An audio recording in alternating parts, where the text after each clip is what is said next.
Hi అండి, ఎలా ఉన్నారు? బాగున్నారా? బాగుండాలని కోరుకుంటున్నాను. యాక్చువల్గా ఈరోజు అయితే నేను అమ్మ వాళ్ళ ఇంటికి అయితే కొంచెం ఎర్లీ మార్నింగ్ ఒక 1 అవర్ పని అయితే ఉండి వెళ్ళాల్సి వచ్చి స్టార్ట్ అవుతాను. సో ఇప్పుడు మార్నింగ్ 5 o'clock మాత్రమే అయింది. బస్ స్టాండ్ దగ్గరికి వచ్చాను, ఎవ్వరూ లేరు. ఎవరో నాలాంటి వాళ్ళు ఇద్దరు ముగ్గురు అయితే కూర్చుని ఉన్నారు. సో బస్ కోసం అయితే వెయిట్ చేస్తూ ఉన్నాను. అమ్మ అయితే యాక్చువల్గా యాత్రకి వెళ్తుందనమాట. సో తనకు కావాల్సిన కొన్ని సమ్ నీడ్స్ అయితే నా దగ్గర ఉన్నాయి.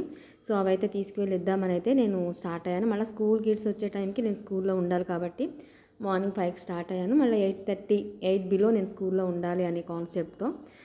సో ఇంకా బస్సు అయితే వస్తున్నట్టుంది, లైటింగ్స్ అయితే కనిపించినాయి. సో ఇంకా బస్సు అయితే వచ్చింది. నేనైతే అమ్మ వాళ్ళ ఇంటికి అయితే స్టార్ట్ అయ్యాను. ఫుల్ మంచి అయితే పట్టేసింది విపరీతంగా. నవంబర్ ఎండింగ్ కూడా వస్తుంది కాబట్టి చలి అయితే ఎక్కువైపోయింది. సో బస్ దిగిన తర్వాత ఆటో అయితే ఎక్కాలన్నమాట, ఒక 2 minutes. సో ఆటోలో అయితే ఇంటికి అయితే వెళ్ళాను. ఇంటికి వెళ్ళేసరికి చక్కగా మంచి మంచి ముగ్గులు అయితే కనిపించినాయి.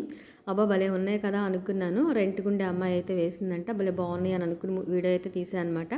అమ్మాయి అయితే పూజ చేసుకుంటా ఇంకా హడావుడిగా ఉంది ఫుల్. ఇంకా నన్ను ఒక పక్క పలకరించుకుంటూ ఆవిడ పూజ చేసుకుంటూ గజిబిజిగా తిరుగుతూ ఉందనమాట. వెళ్ళిపోతానని తెలిసి పారిజాతం పూలు అయితే నెక్స్ట్ డేకి మాల కట్టుకోవడానికి, పూజ అయిన తర్వాత మాల కట్టుకుంటుంది అనుకుంటా, అవన్నీ పక్కన పెట్టుకుని కూర్చుంది.